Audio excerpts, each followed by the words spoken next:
What's up, guys? Let's see what yapping we can get done today. All right, so last video was technically the I'm back video, but I also discussed a couple things about SMMA, not SMMA, growth operating, and kind of SMMA. They're sort of, the way that you do outreach is about the same, and the way that you do outreach to close clients is what matters, right? I mean, service delivery technically matters the most because if you don't do service delivery properly, you can get sued.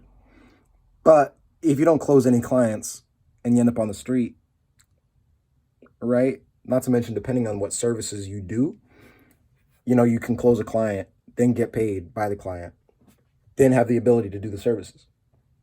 Otherwise, you have no excuses. So what I'm going to do is I'm going to talk about my offer. So how to curate the best offer. This is day 2 of what, I guess. What am I even going to call this series? Let me think about it. Bear with me. I'm not gonna. This is not gonna be like the super high dopamine edits videos that you usually see. This is just gonna be you and me, and I'm gonna drop as much sauce as I can. So, what the hell am I gonna call the series? I could probably decide that off of this, but I want to think about it right in front of you. I want to be that authentic right now.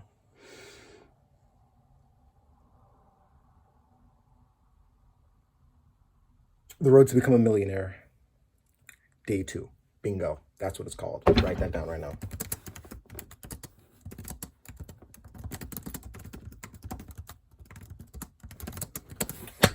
Boom. Okay. How to construct an offer. So what I did is I watched a ton of videos on the market that I want to go into. And this isn't just specific for growth operating. This works for any type of business that you may be doing. SMMA, I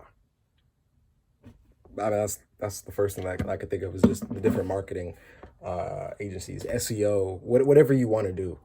Although SEO might be a little bit different. SaaS. I did SaaS a little while ago. It was a few months ago. But let's kind of focus on growth operating and SMMA because that's what I know best. So what you want to do is you want to start by taking maybe an hour and a half sorry, to just do research. And then inside of that research, I'm gonna start talking extra slow to test your dopamine levels. I'm joking. All right, you're gonna spend about an hour and a half just straight researching all the offers that different people in your niche are doing. The most popular people, the best people, the most capable people, right? And if they don't have videos on how to do it, like if Alex Hormozy hasn't made a video on what he sells, try to buy from him. You'll find out what the offer is. Then you can just back out. Ideally don't do that, but if you really want to figure it out, that's a way you can do that. Don't be annoying though. Like, don't get on a call with somebody and then just hang up as soon as you figure out their offer. Then once you have an idea of what the popular offers, think, okay, what parts of those offers can you do? So with growth operating, building a community, okay, now that's the backbone. What can I add to that? So what I'm doing, my offer, if you're a client watching, what I'll do for you, I'll come in at 50% commission, which means you don't have to pay me up front. Nothing. I'm going to come in. We're going to make a specific offer for your audience, right? If you're a religious Instagram account with a lot of followers versus a self-improvement, which is the same thing sometimes, but a self-improvement Instagram, like a Muslim versus self-improvement, right? Not that they're entirely different, but they're technically different things if one is specifically religion and one is specifically self-improvement. One is talking about nofap, the other one's talking about the Quran. Technically 2 different things. Technically. Right? I want to say technically 100 times. So what you would want to do is create 2 different offers. So maybe for this one, it's a group where you can hold each other accountable on the covenants, the things that you're not supposed to do within Islam. And on this side, you might keep each other accountable on nofap or on just staying locked in. You might coach people on staying locked in, do calls with people. So what I do, and what I'm going to tell you, is that we're going to create that offer for you first. 20 minutes. Soon as you come to me, we'll create that offer. Done. Then after that, also, little nitpick, make sure you have an ideal client. Make sure you have an ideal client. I have like 13 clients right now. but only some of them I'm actually going to make money from, because a lot of the other ones are just trash. And it's something I had to learn myself, because I realized it's dumb if you don't have an ideal client. As I was saying, what was I saying? So after we come in and we make that offer, right? We're not just going to create the community. No, that comes after step 2. So step 1, create the offer. Step 2, start hyping up the offer. I'm going to leave that up to you, as the client, to create a post that goes along with what you're regularly posting. Don't make it look weird. Make it look normal. Make it look good. Get a good amount of retention from your audience. Then I'll say, it'll say at the end of the video, comment, I'm in if you're down for this offer, or if you want to improve, or if you want to talk to me and improve at the same time. Like, there are different things that you could say. That depends on your sales. I'm not going to drop too much sauce on you today, and I don't want this video to be too long. You'll say something like that. Then they'll comment, I'm in. They'll comment, like Geek Chat. I don't know. Whatever you want them to comment, right? Oopsies. Then after that, then you push them down the sales funnel. Then you get them to pay and get on the wait list. Now, after they're on the wait list, now, me personally, I'm going to drop a little bit more sauce on you right now. Just between you and me, bro. If you're a client watching this, nobody steal this from me.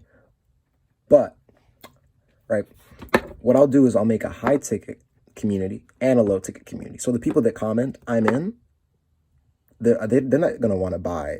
Not all of them are going to want to pay for $500 to interact with you every other week. But if you're really popular, they will. Some of them, on the other hand, they won't have that kind of money. So you could have a smaller community where instead of a call, text for like 20 minutes. I could also outsource that texting. You don't have to do anything, and you would be getting paid several, tens, hundreds of thousands of dollars a month based on those people, depending on what the offer is. But we would develop the prices for them, etc. So one of my current clients, it's $500 per person on the wait list. Right? Low ticket and high ticket. All right. So you should probably watch that again. But that's what you're going to want to do. Then after we get some people on the wait list, I'm going to take my 50% commission, which means you don't have to pay a dime. Everything that goes to you, in your pocket. I'm going to reinvest. I'm going to take that money and I'm going to immediately spend it on, what should I spend it on? Sponsors. Sponsors within that same niche that can then boost. That can then come in and show credibility toward our community before it's even hyped up, because we're building hype. Then once we got like 20 people on the wait list, which with my current client, 20 people on a wait list, that's 20 times 500.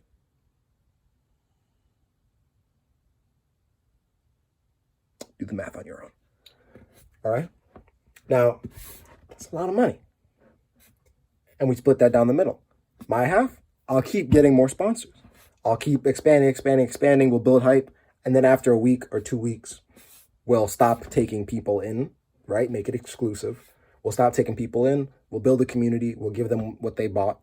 And we'll make sure that the service delivery is good and that they want to come back. Although the community is forever. Although, might want to do a monthly pay system. You might want to do a lifetime pay system. That's up to the offer that you develop with the client.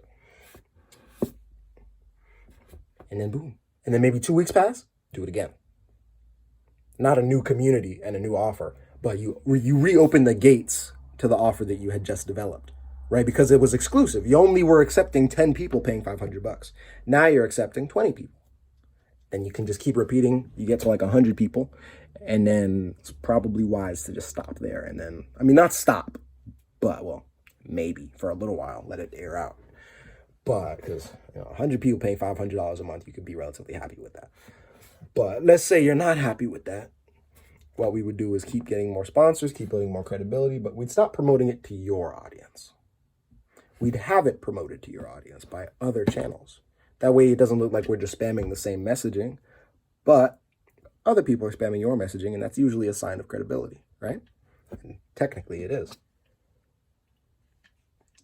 And ironically enough, I could create a community for other growth operators and then get clients from them because it's growth operators in the community, right? And you could do that, right? If you got like a social media guy and you get like Alex Becker or Alex Ramosi, anybody, that's not gonna happen. But somebody that's really big or even really relatively small that is teaching other content creators how to do it. If you create that community, you can get a ton of clients just from that Just give up like 10% of your commission to have them every so often promote in the community. Although you'll have free reign in the community, you could, relatively speaking, and you could post, hey, by the way, this is what I do. Come talk to me. And you could have the owner say, he made me like 100K this week. Now, how many more clients did you just get?